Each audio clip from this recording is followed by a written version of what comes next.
छोटे ओवैसी ने बड़े ओवैसी की सियासी दिक्कतें कितनी बढ़ाई, फर्स्ट फेज के इलेक्शन पर इसका कितना असर पड़ेगा। यूपी में ओवैसी ब्रदर्स के खिलाफ योगी आदित्यनाथ का गेम प्लान किया है और यूपी चुनाव के लिए मौलाना किसका साथ देने की सिफारिशें कर रहे हैं। इन सभी सवालों को हमने इस स्पेशल रिपोर्ट में डिकोड किया है। मौलाना नंबर 1, पाकिस्तान का नाम लेना छोड़ दें तो आप यकीन मानिए कि यूपी के अंदर 5 सीटें भी योगी की नहीं आ सकती। मौलाना नंबर 2, मुस्लिम वोट बढ़ जाएगा तो भारतीय जनता पार्टी और योगी के लिए रास्ता साफ हो जाएगा। मौलाना नंबर 3, ऐसा अंदाजा होता है कि मुसलमानों को छेड़ने की बहुत कोशिश की जाएगी। मौलाना नंबर 4, मुसलमान मुत्तहिद होकर अपना वोट इस्तेमाल करें, क्योंकि बगैर इत्तेहाद के तो कामयाबी होती ही नहीं है। यूपी चुनाव में यही हो रहा है, मौलाना बदल जाते हैं लेकिन सबका मैसेज एक है, मुसलमान एक साथ रहें ताकि वोट ना बटे। मौलाना नहीं चाहते कि यूपी में मुस्लिम वोटों का बंटवारा हो और इसका फायदा योगी और बीजेपी को मिले, इसलिए खुलेआम अपील हो रही है, कैमरे पर वीडियो रिकॉर्डिंग हो रही है, इसे सोशल मीडिया पर फैलाया जा रहा है। चुनावी माहौल बदलने की कोशिश करने वालों में मौलाना शामिल है और योगी आदित्यनाथ के पक्के विरोधी भी। मैंने जो जायजा लिया है उसकी रोशनी में मैं समझता हूं कि किसी भी पार्टी को इस मर्तबा अक्सरियत हासिल नहीं होगी। कोई पार्टी भी अपने बलबूते पर हुकूमत बनाने की पोजीशन में नहीं होगी। न बीजेपी होगी, न एसपी होगी, न बीएसपी होगी, न कांग्रेस होगी। ऐसा लगता है कि एक मिली जुली सरकार बनेगी, एक खिचड़ी सरकार बनेगी, ऐसा मंजर नज़र आ रहा है।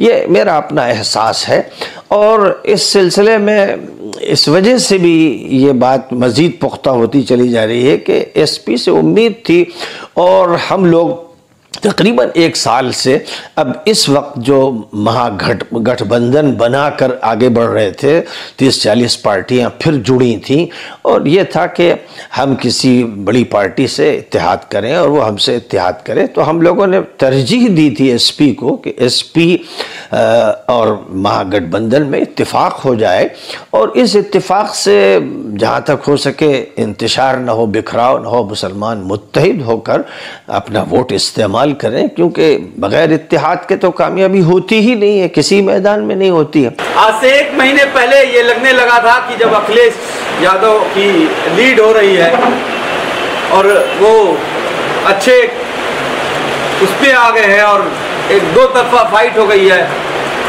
अखिलेश यादव वर्सेस योगी की, तो अचानक से बहुत से एमएलए बीजेपी से छोड़ के जाने लगे और बीजेपी को एहसास हुआ कि वो हार जाएगी। तो आज उत्तर प्रदेश भी हाल है कि योगी जी के पोस्टर्स गायब हो चुके हैं और मोदी जी के पोस्टर हर जगह पे लगा दिए गए हैं। और सारी लड़ाई उत्तर प्रदेश की मोदी जी बनाम योगी जी हो गई है और हम सबको ये स्वीकार करना पड़ेगा कि मोदी जी एक बड़ा स्टेचर है, कल्ट है, बहुत रिस्पेक्ट है नॉर्थ बेल्ट में उनके लिए। तो शायद जो है हो सकता हो आने समय, कहते हैं चुनाव में बहुत बड़ा 24 घंटा भी बहुत बड़ा होता है, लेकिन अभी बीजेपी एज में है, अभी मोदी जी की वजह से थोड़ी सी है। लेकिन एक बात तो क्लियर है, आप सबके माध्यम से बता देना चाहता हूं कि योगी is not coming back. Yogi ji मुख्यमंत्री नहीं बनेंगे, चाहे बीजेपी सत्ता में आए चाहे ना आए। यूपी में मुस्लिम वोटों से उम्मीद रखने वाले 4 बड़े चेहरे हैं, अखिलेश, ओवैसी, मायावती और प्रियंका। समाजवादी पार्टी आरएलडी गठबंधन ने कुल 194 सीटों पर 36 मुस्लिम कैंडिडेट को टिकट दिया है, यानी 19% टिकट मुसलमानों को दिया गया। बहुजन समाज पार्टी ने 104 सीटों पर 37 मुस्लिम उम्मीदवारों को टिकट दिया है, यानी 35% टिकट मुस्लिमों को मिला है। कांग्रेस की पहली लिस्ट में 125 नाम रहे, जिसमें 20 टिकट मुसलमानों को मिले, यानी करीब 16%। और ओवैसी की पार्टी एआईएमआईएम मुस्लिमों को टिकट देने में सबसे आगे है। अब इन आंकड़ों को देखकर यूपी का मुसलमान किसे अपना वोट देगा, किसको सरकार बनाने के लिए चुनेगा, ये बड़ा सवाल है। फिलहाल यूपी में फर्स्ट फेज इलेक्शन के लिए मुसलमानों को समझाया जा रहा है, कई हिदायतें दी जा रही हैं। ऐसा लगता है मानो यूपी में इलेक्शन नहीं, आखिरी जंग हो रही है। तरह तरह से जोश बढ़ाया जा रहा है। एक तरफ मौलाना की बातें हैं तो मुशायरे के वीडियो भी चल रहे हैं। खासतौर पर जिन दिनों से हम गुजर रहे हैं आजकल, उसमें ऐसा अंदाजा होता है कि मुसलमानों को छेड़ने की बहुत कोशिश की जाएगी। कहीं मस्जिद में कुछ फेंक दिया जाएगा, कहीं मंदिर में किसी से कुछ डलवा दिया जाएगा, किसी लड़की बहन को छेड़ा जाएगा, या इससे भी आगे की बेहुदा हरकतें अल्लाह और अल्लाह के रसूल को गालियां देने तक की वो की जाएंगी। उम्मीद है कि आप मेरे इशारों को समझ रहे हो। सुना था वो भारत के मुकद्दर को संवारेगा, हमें जालिम बता के हमारा सर उतारेगा। हमारे सामने है करबला की दास्तान रखी, ये चाय बेचने वाला हमें क्या खाक मारेगा। हमारे सामने है करबला की दास्तान रखी, ये चाय बेचने वाला हमें क्या खाक मारेगा। इन सबका मकसद एक है, मुसलमानों का एक लीडर चुनने की, योगी को चुनौती देने की। मौलाना नहीं चाहते हैं कि 10 मार्च को योगी की वापसी हो, इसलिए बीजेपी से सीधे जंग का ऐलान कर दिया है। तकरीर के वीडियो वायरल हो रहे हैं और सब में मुस्लिम एकता से लेकर योगी और बीजेपी की बातें हो रही हैं। लोगों ने अपनी सोचें बना ली हैं, ज़हनियतें बना ली हैं। उन्होंने ये उसूल बना लिया है कि अगर हमें सत्ता में रहना है, सरकार में रहना है, तो हमें हिंदू और मुसलमान करना है।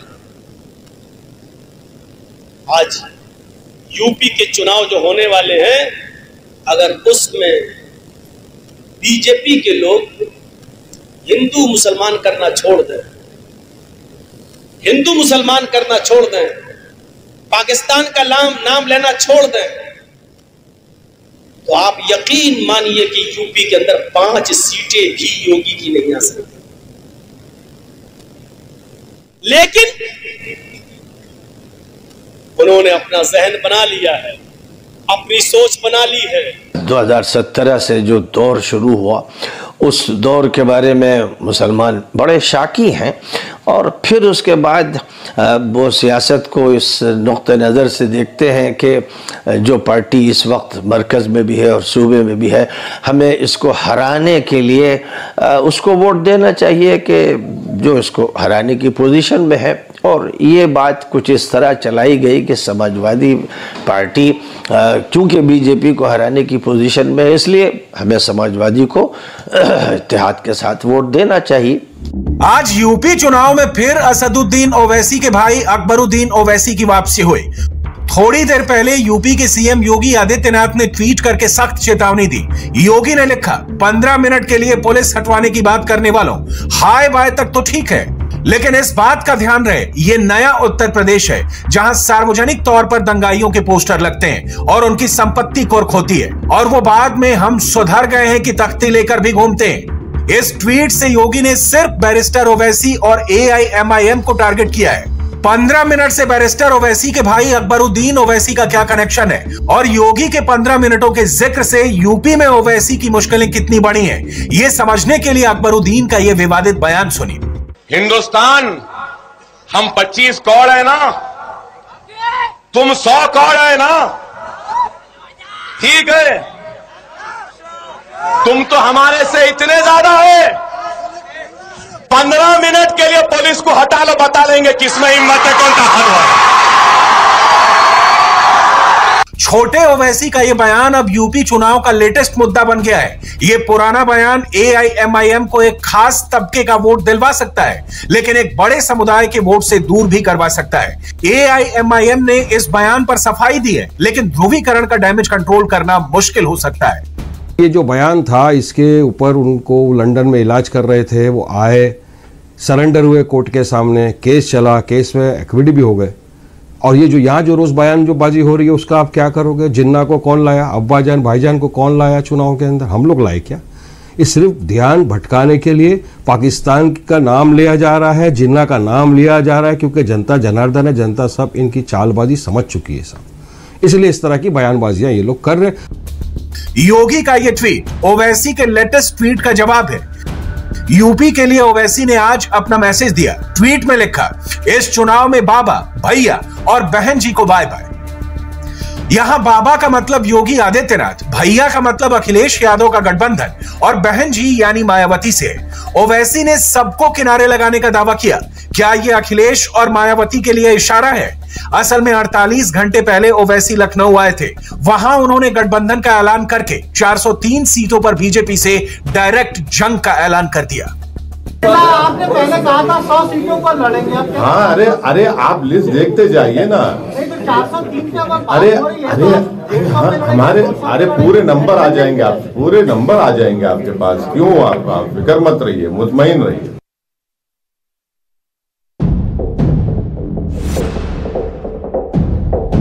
ओवैसी ने सबको बाय बाय किया, हर सीट पर कैंडिडेट का वादा किया। अब यूपी चुनाव में AIMIM को सीरियसली लिया जा रहा है। आंकड़ों से समझिए कि यूपी की 10% सीटों पर ओवैसी कितना असर डाल सकते हैं।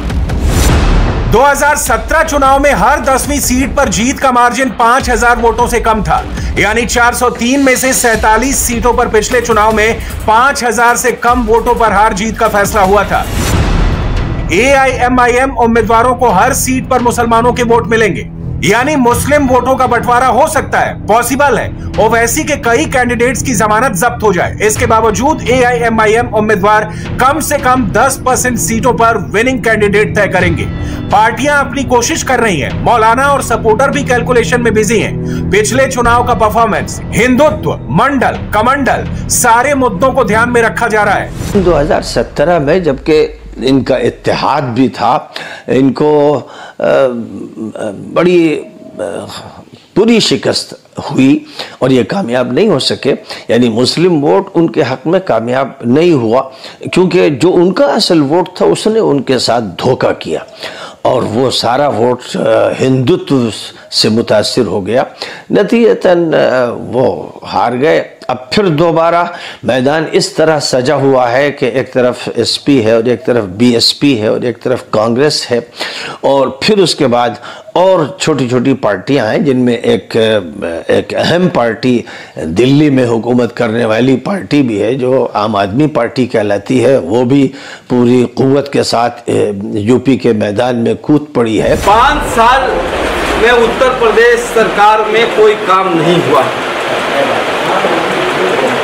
एक सूडो यूफोरिया, सूडो नेशनलिज्म के नाम पे क्रिएट करने की कोशिश की गई। डेवलपमेंट पे, एम्प्लॉयमेंट पे, एजुकेशन पे, हेल्थ पे काम ना करके अली बजरंग बली, शमशान, कब्रिस्तान, अब्बा जान और जिन्ना की बात की गई है। जो इस वक्त पूरी तरीके से यूपी का इलेक्शन अगड़े वर्सेस पिछड़े में बदल गया है। Forward class versus backward class में, लोअर क्लास में, अपर क्लास में, यानी 85 बनाम 15 की लड़ाई हो चुकी है और उसमें अखिलेश यादव लीड कर रहे हैं उसको। मंडल कमंडल यूपी में वापस आ चुका है। कई पार्टियां ओवैसी को वोट काटने वाली पार्टी मानती हैं। उन पर बीजेपी की बी टीम होने का आरोप भी लगते हैं, लेकिन अब ओवैसी की इमेज बदल रही है। वो इमोशनल भाषण देकर मुस्लिम वोटरों से कनेक्ट करते हैं और इस बार वेस्ट यूपी में ओवैसी, अखिलेश और जयंत का खेल बिगाड़ सकते हैं।